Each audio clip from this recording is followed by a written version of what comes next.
I grab a cup with some ice in it. What's going on, family? It's your boy RGP Ace, and I'm back again with another video. This time we got installment 4 of our WKU Rebuild. And just a disclaimer, if I do sound a little bit stuffy, congested, that's because I am. I have been sick over the past couple days. I've been fighting this bug, and a lot of people where I'm at, really a lot of people over the country have been getting sick over the past month and a half. You know, that holiday influenza flu type virus. It's not the flu.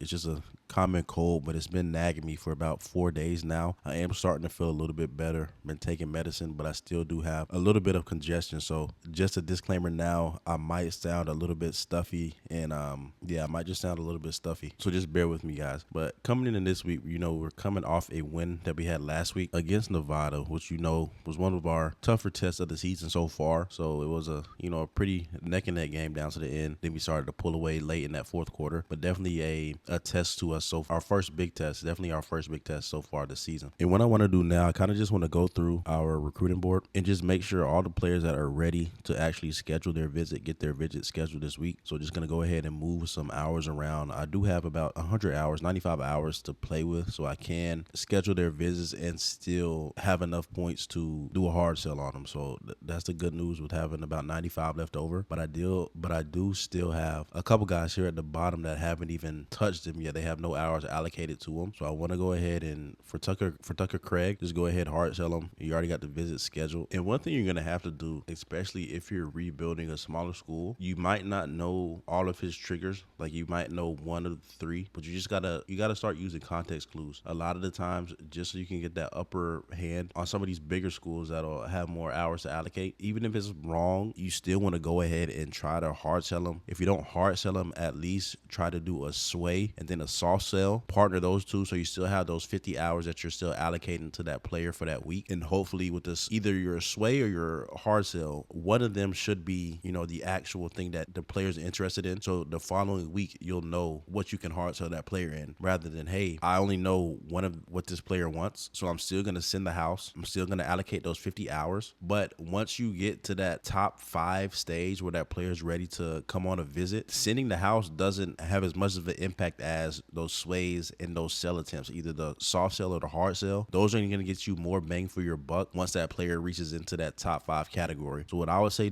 go ahead, sway, soft sell. If you know one or two of the 3 that you need to hard sell that player, or if you want to take the risk, just go ahead and hard sell that player. If you're pretty well rounded in the recruiting game now, just go ahead and hard sell. You're going to take a little bit of a hit if it's the incorrect one, but it's still a lot better than sending the house once a player gets into his top 5 schools. And my bad, I just had to let you guys know that I missed a lot with that spiel. But as we're looking now, we're taking a look at our schedule. So we do have a really big game coming down late in the season against LSU. Really this week against Missouri State, and then next week against Delaware are going to be 2 big games for us as well. Because like I said, those first 2 games for us that are away in conference, those are going to be really, really big tests for us. See, right now, we do have the upper hand against Missouri State. We're 4-0. They're 2-2. And I believe Missouri State, this is their first year in the FBS, but still we can't take them lightly. This week and then next week are going to be really big for us. Then we're going to have that bye, so we're going to be able to get some recruits to come on campus, get a reset, and then go in and finish that second half of the season. Then we open up again after the bye week. We have a home game against FIU.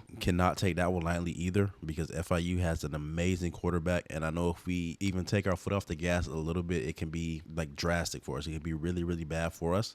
So just being realistic, that'll probably be a loss for us. It might be our only loss that I do see us having in conference play, because after we play FIU, we're going to Louisiana Tech, and then we got a home game against New Mexico State. So those 2 look like they should be wins for us. Then we have another bye week. Then after the bye week, we're playing Middle Tennessee at home. So hopefully we can have some more recruits come in for that game as well. Hopefully we can put BTA and have us in a good spot. Then going up against LSU. That game is going to get tricky because it is an away game. And LSU, as we know, they're in the SEC. They're ranked. They're a power school. So if we can stay healthy, we'll see how we're looking once we get there. But that'll be a big game for us. And then our last game of the season will be at Jacksonville State, which is going to be another tough matchup. But honestly, I think we can win that one as well. So just going by conference play, I only see us dropping 1. and that'll be that game to FIU, but hopefully not. We do have a favorable schedule. We're playing FIU at home, so if we get the home crowd going, we can get the stadium post jumping, we shouldn't have a problem with FIU. So we might even go undefeated in conference play. That is, of course, going to be the goal, make it to the CUSA championship. Hopefully we can make it to the CFP in our first season as the head coach at WKU, but I'm not too hopeful on that, just because I know for CUSA to make the CFP, we're going to have to go undefeated. And the thing that's worrying me now is we have that dark horse just looking us dead in the face. We got LSU, so that one loss could make or break us getting into that CFP championship. But I don't want to count wins and losses now, just because we get, two in swing of the things. We planning for to have only one loss against LSU. Next week we come out and get punched in the mouth by Delaware. Even might get punched in the mouth right here by Missouri State. So we'll just have to take that 1 week at a time. Another thing that I skipped over while I was talking about the recruiting process was the stats so far this season. Passing stats for the season so far, we got MacGyver sitting at 944 passing yard. He has 10 touchdowns, 1 interception, 73 completion percentage. So not a bad start by MacGyver to the season so far. Definitely do want to get that yards per game up just a little bit, because through 4 games, he's thrown 944 passing yards. He's sitting at about 236 yards through the air per game, and that's definitely not going to be enough to get him into that Heisman conversation. So honestly, what I'm probably going to have to do, since I am running a running clock, an accelerated clock, I get the ball at about 13-14 seconds before the ball is snapped. What I'm probably going to end up doing, I'm probably going to have to increase the quarter length up to 8 minutes and just keep that running clock on, just so we can get that yards per game up. Because a lot of the times with a lot of this stuff, like we saw last episode, our playing style, we're not getting enough yards. So, and it's kind of impossible if I'm trying to make this as realistic as possible. I don't want to spam plays just to run cheese plays just to get our yardage up. What I'd rather do is just have a longer game and just be more tactical within those extra 4 minutes that I'm getting the game if I'm going up 1 minute per quarter. So that's probably what I'll do. Go up 1 minute per quarter, see how that works out, see if that gets us an opportunity to push more yardages out per game, because I'm not gonna run 15-minute quarters. That's gonna be a complete waste of time. If I did 15-minute quarters, I'll only play offense or defense. But since I'm the head coach, I'm not an OC or DC, I'm playing both. So I just kind of split it down the middle with 7. So what I'll probably do is just increase it up to 8, and we'll revisit it in about 2 or 3 weeks. We'll see if the playing styles grades have went up for us. Hopefully we're able to get more yardage, and in that same breath, hopefully we're not giving up more yardage now that our play time is going to increase. Hopefully, we shouldn't, because the defense is pretty stout. They've been doing a decent job this season. They only given up 14 points, was the most they given up all season. So we're doing really good. And right now we're leading Missouri State 21-0. So our defense is not the problem. We just got to push out more on the offensive end, just so we can have those Heisman candidates, and so we can make sure our school grade is good for that playing style. But I don't know, guys. Should I go to just playing offense or defense, just one or the other, and then play on 15-minute quarters? I'm not sure. I'm open to anything. Just let me know down in the comments what you guys would prefer to see, or if you still like seeing, both sides of the ball, seeing our offensive recruits and still getting to see our defensive recruits. But just let me know down in the comments what you guys want to see, and whatever the majority vote is, we'll go from there. Speaking of recruits, man, this transfer portal so far this offseason has been going crazy. And the crazy thing is, I said offseason, but it's not even technically the offseason yet for college football, because we still got the college football playoffs that are being played. But I think I saw something where it's already 3,000 players, almost 3. There's like 2,900 players that have already entered the transfer portal. And that's just crazy to me. Like, I know I keep talking about it every video. You guys are probably going to get sick of me talking about the transfer portal, but man, the transfer portal is crazy, yo. Like, it's players that are leaving their schools that are still playing in the college football playoffs. They're leaving their schools because they're hitting the transfer portal. Like, that is actually insane to me. Like, they'd rather miss out on the opportunity for a chance to compete for a national championship. And right, I get it. The reason that most of these players are leaving these schools is because they're not getting the playing time. How much they're contributing to a national championship is up for debate, but still, just being around that atmosphere, being around that environment is a once in a lifetime thing. Because who's to say, hey, you're playing at this school now, you're in the CFP, you might transfer to a school that you think is going to be good next year, and they don't even make the CFP. You know what I'm saying? So it's this transfer portal is having a lot of these guys take certain things, and I don't want to say it because I'm not in their head, but it seems like a lot of players are starting to take certain things for granted rather than sticking it out, competing, fighting to the end, fighting for a national championship with your brothers. We're leaving early to kind of look for our best route. And it's not on fault of the players. At the same time, this transfer window, it's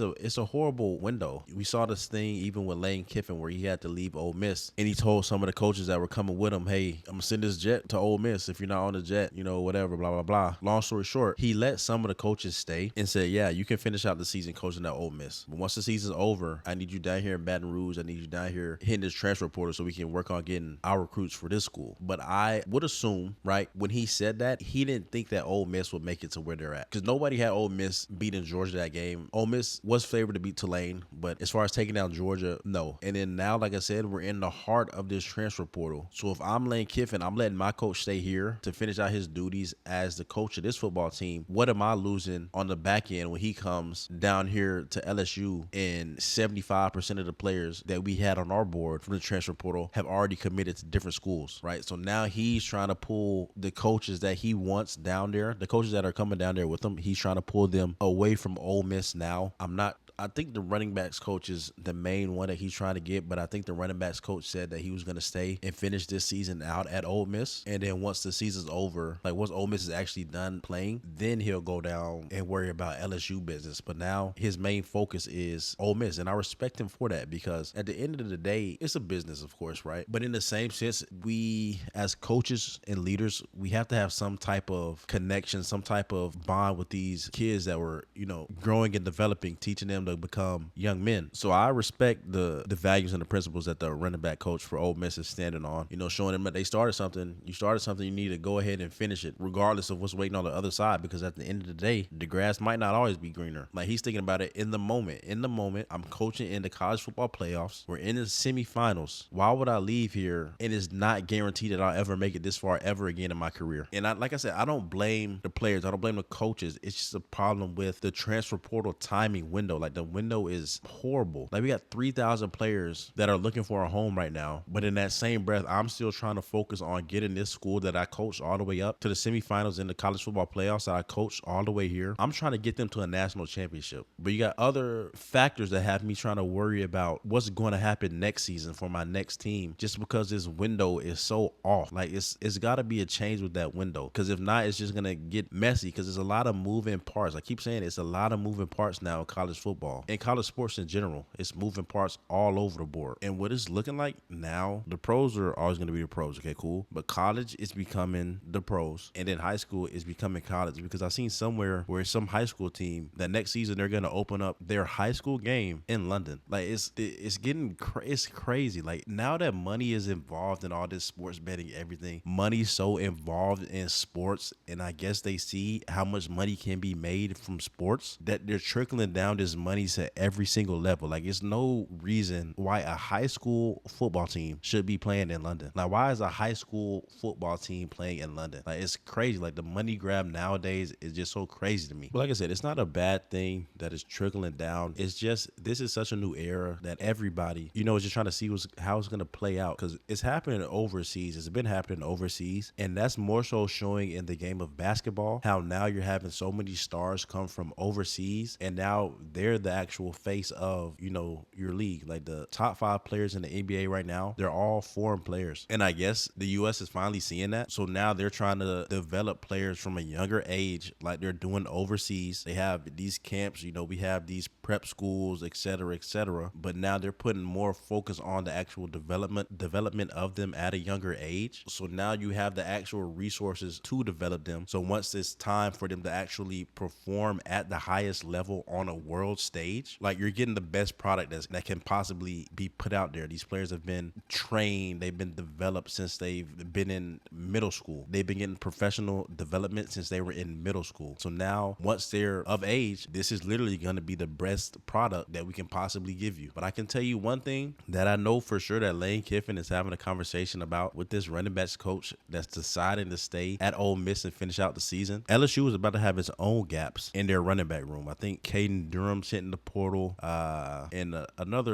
their freshman that they had, the number 1 overall running back in the country, that freshman that they just had last year, I believe he's hitting the portal as well. So LSU's about to have 2 major losses that they're taking on the running back side. So I can bet you Lane Kiffin is having conversations with that coach. Like, yeah, I'm gonna let you stay, but you're gonna need to bring somebody down here with you when you come. That running back at Ole Miss that you got, your star running back, I'm gonna need him down here with you. But that's all I got, guys. Sorry for the ramble. As you see, we had a game-winning field goal to beat Missouri State. In Missouri State, McIver ended up throwing for 307 yards through the air, so not a bad game from him. Kind of fumbled a little bit on the defensive side, but all in all, we were still able to walk out of here with a W, so that's all that counts. I'll catch you on the next video. Peace. This ain't the life I want no more. I gotta grind for better. And why you hating on me, dog? We can shine together.